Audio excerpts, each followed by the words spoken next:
Welcome to iShowcase Music. I have a very special guest here today, my good buddy Eric Scott from Maryland. We've been friends a long time, and I can't wait for you to hear about his music, hear some of his examples of his music, what his story is all about. One of the most prolific songwriters I know. So, Eric, welcome, man. Hey, Scott, thanks for having me, man. Dude, it's been a long time. We go back over 20, 25 years. Oh my God, I thought it was longer than that. But yeah, No, dang. You might be right. It might be over like 30. yeah, I'm thinking 90s, man. We go back from the 90s. Yeah, long time.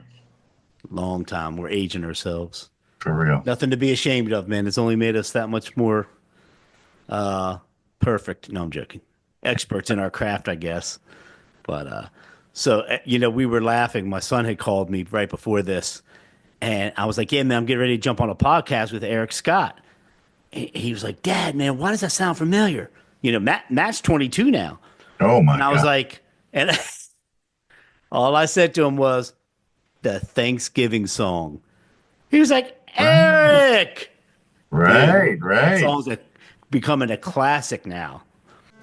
Thanksgiving is the time of year that brings us joy and removes all fear. Thank those around you for all they've done and look forward to great things to come. Oh, I love it. I always love that tune, man. And I always post it every Thanksgiving. It's a nice trip down memory lane when I give it a listen. It's a beautiful tune. A lot of military people took to that song. Thank you. We did it together, man. You guys and your friends in Baltimore, they crushed it. I mean, the way we recorded that was pretty wild. I mean, from Orlando to Southern Maryland to Baltimore, Maryland, back down to Orlando, and it really turned out pretty phenomenal. Yeah, so every Thanksgiving I look forward to it, and that's his favorite song. He sings it all the time. It's Oh, hysterical. that's awesome. That's awesome. Well, I hope to meet him someday. You did when he was. Oh, dang! Oh no, I was already down here. I You don't haven't know. met Nat, I have never met your son. No. bro. You need to come down and just spend a weekend, be I would love creative, to. and hang. That would be awesome. That would be amazing. I got the home studio, and there's something to say about going into a big studio, and there's something to say about having a home studio. I still like rolling out of the studio at 4 a.m. into bed, and without having to drive 20 minutes or 30 minutes to get there. So I mean that's kind of cool.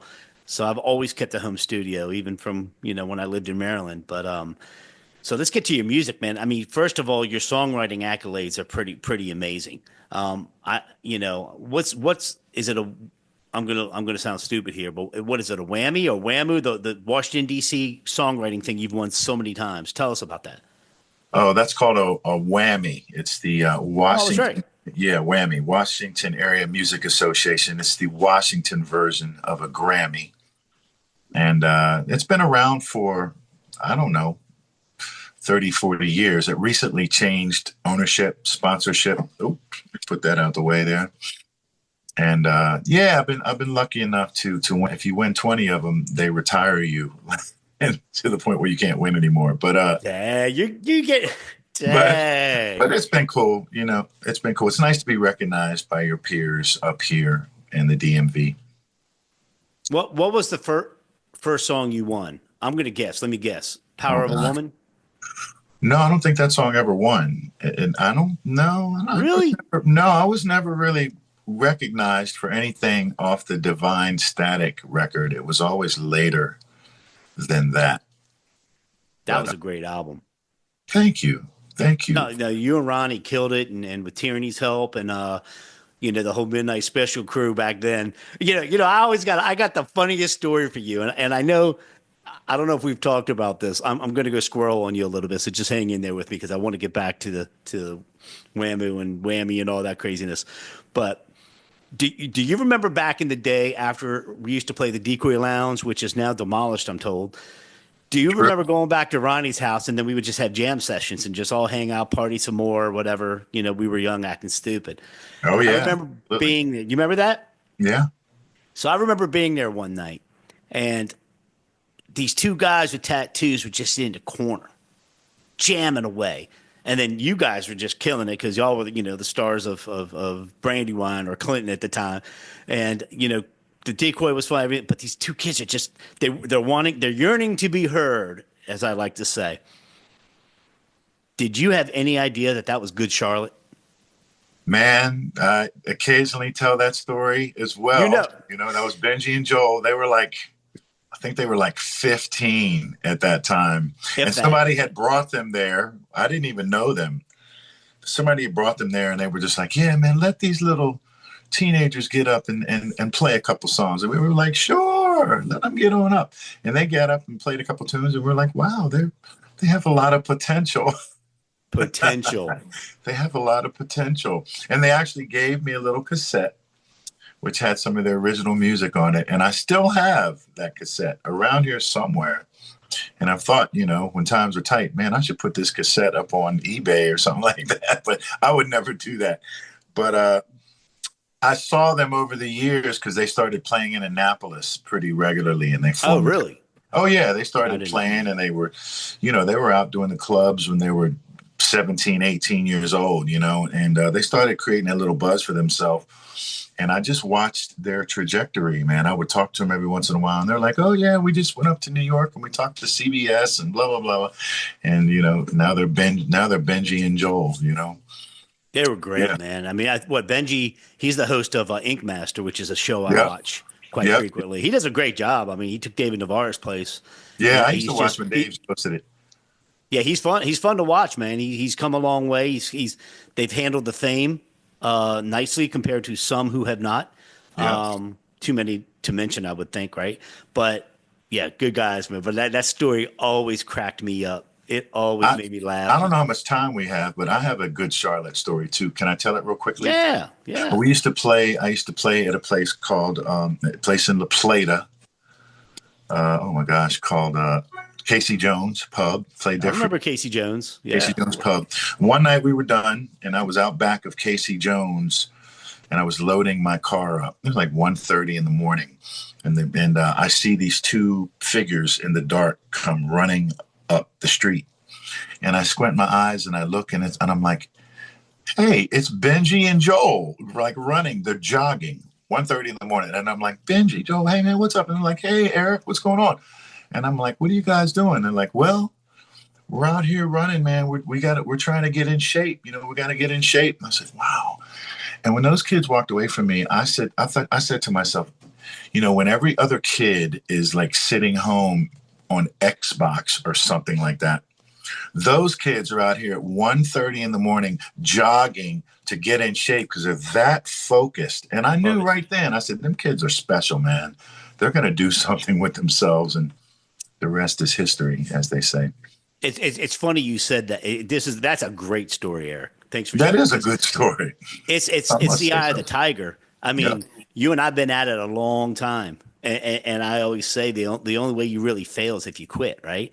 Right. And some of these mentees I take on, whether it's through the Grammys or in Nashville, I mean, a lot of wonderful artists up and coming in Nashville and here in Orlando. There's so much talent, and you just know, man. Do they have the eye of the tiger? Do they have that focus? Do they have that will to never be kicked down? I can't tell you how many times I've been kicked in the gut, and I'm sure you have too, and all of us have. And it's just like whatever. You can't you can't do anything to me that's already been done, right?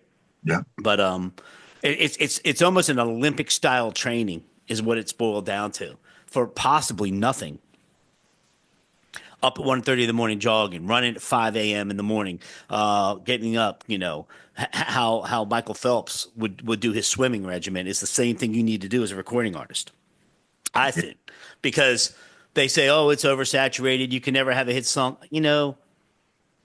God is good, man. You can't you can't talk down to a miracle. You never know what what the Lord has in store for you. Not to get all religious, whatever. I'm just saying, you just don't. You don't know.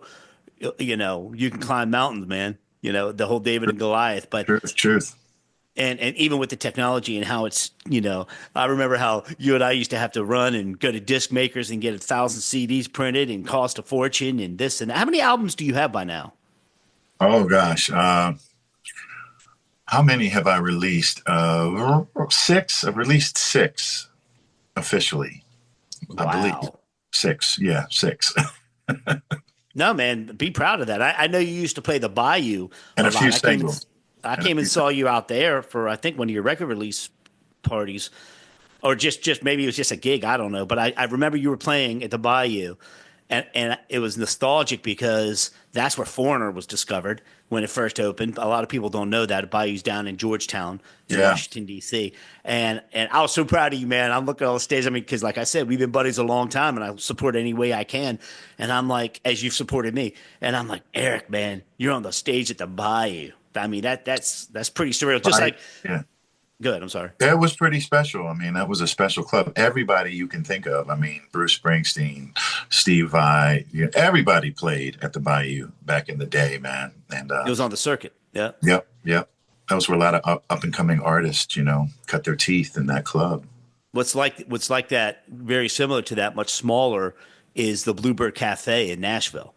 Oh yeah, yeah. My friend Amy Curlin started that, I think, in 1987, 1988. And she and I have been friends for a very long time. And, I went there a couple weeks ago and just songwriters night. Everybody, and Nashville's a different beast. Tierney, a mutual friend of ours and artist, she played there one time years ago called for Chick Singers Night. But there's another place. I mean, you're talking Bluebird, you're talking Garth Brooks, Taylor, everybody came out of there. But there's another place called Fox and Lock. And oh my good, Leaper's Fork. It's an area over near in between Franklin and Nashville. Bro, we got to get you singing there. It was the most unbelievable 300 people completely knee to knee in this place with about 50 people in line with their mandolins, violins, guitars wanting to go up on stage just to be heard for Songwriters Night. Wow. We're going to use the word yearning again. Yearning to be heard. The interesting part of it is the fact that everybody was just quiet and listening. Now, I don't know how the DMV is anymore as far as I think the gigs you play, Annapolis especially, I would think, parts of Virginia, I'm sure they're respectful and quiet and enjoy. They love you, man. Between your following up in Baltimore and DC, it's might be something we have to work on or talk about. I'd love to come down there. I was making the rounds in Nashville back in the 90s when country was just blowing up, man. George Strait, John Michael Montgomery, Garth. It was huge. And we would take little trips down there to try to peddle songs. And we managed to get a little publishing deal. We got close, but unfortunately, none of our music ever got cut. But I'll never forget one of the guys telling me, Ken Biddy, Decca Records, he told me, Eric, if you want to write country music, you got to know what country music's all about.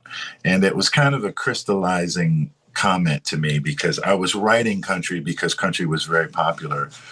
But that wasn't really, where I was coming from musically. But now I know Nashville is much more open, to really any genre. Every genre is coming out of Nashville now. So, I would love the opportunity to come down there and play sometime. And, on a much smaller scale, we have singer-songwriter showcases up here, but they're never before 300 people. We have much smaller crowds for that. But yeah, man, it's still a very viable thing to do for upcoming songwriters.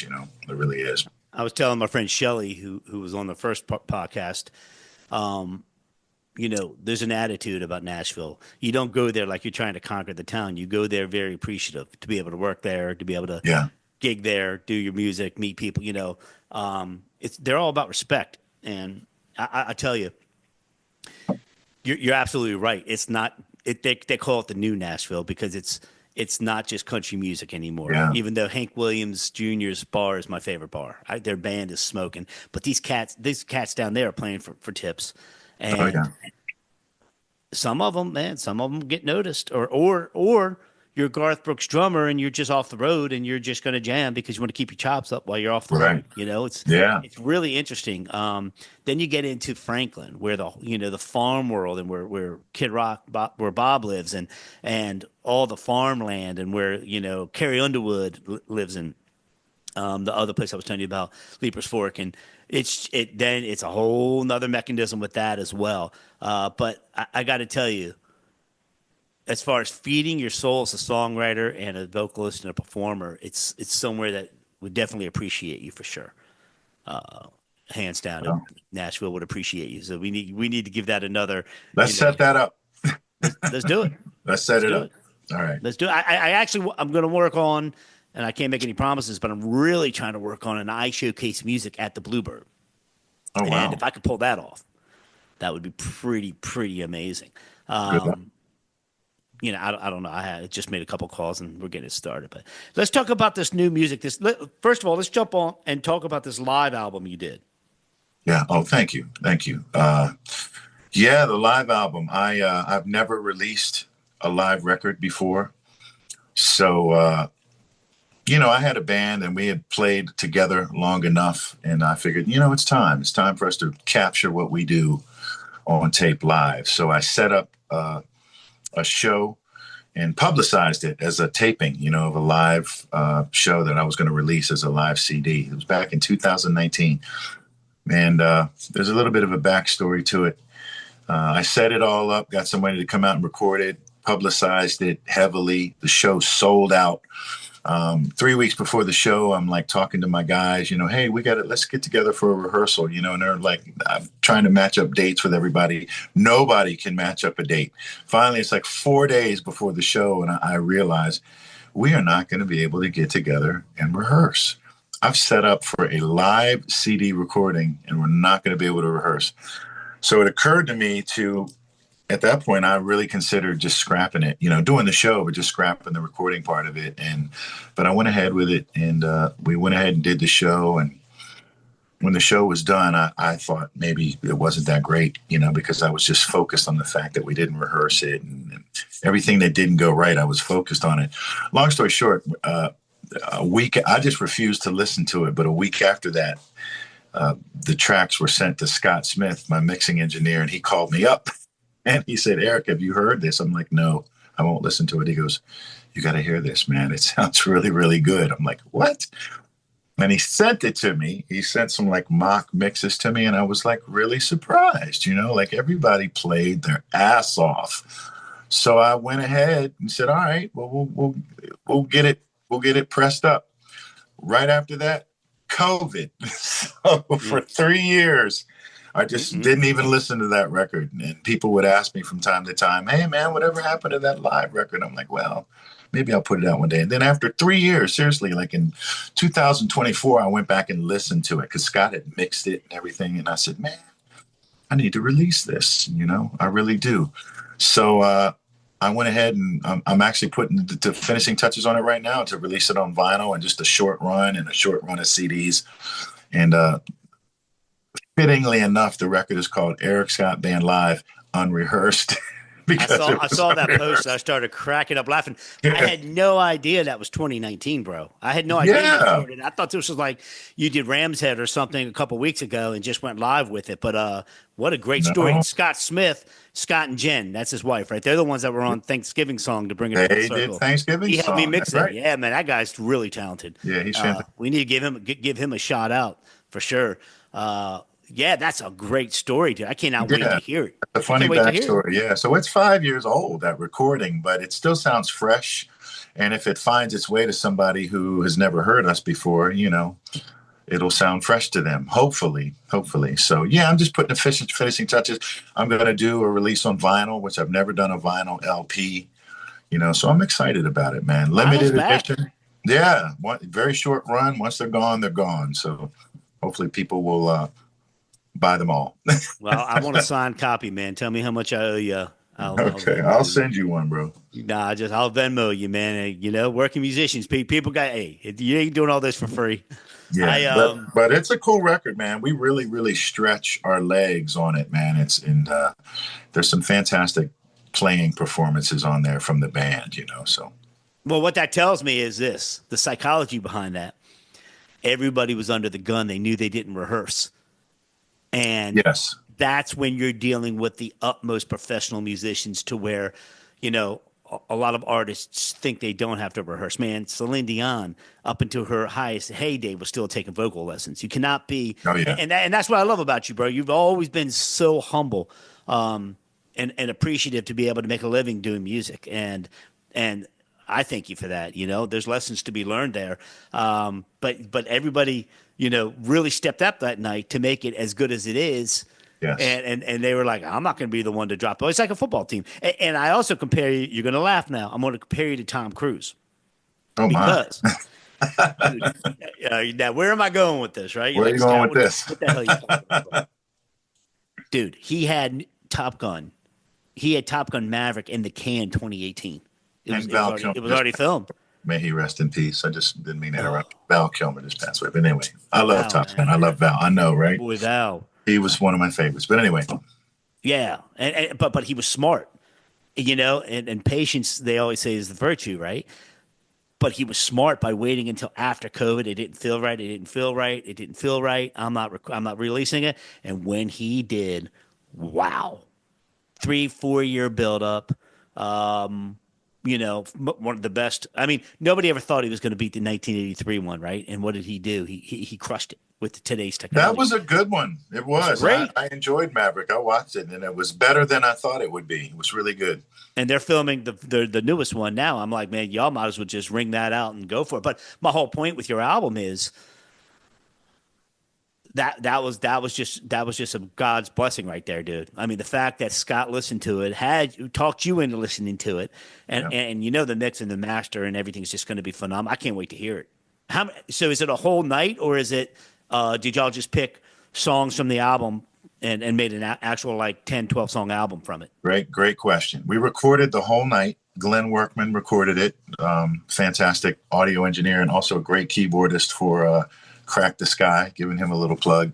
Yeah. But once we listened to everything, we just narrowed it down and we picked 11 songs, you know, that we thought made sense, that were, you know, not necessarily the best performances, but the ones that we thought made sense together. With a complete body of work. And so that's the only reason why I'm doing a CD release, even though nobody buys CDs anymore, is because I want to give people the opportunity to hear the entire record. Because on the CD, all 11 songs are going to be on there. But on the LP, you can only fit 46 minutes of music, you know. I have 57 minutes of music. So I'm going to just put 8 songs on the vinyl release. And, you know, it's a classic live record in that it's not perfect. And if you listen to if you listen close enough, you will hear the imperfections, but you will also hear 4 dudes just having fun, man, and having the time of their life and just playing loose. Even though we knew we were recording, we were just having fun with it, man. And I think you can really hear it. No auto tune, no AI, no Man. quantizing. I mean, dude, there's Great. something to say for that.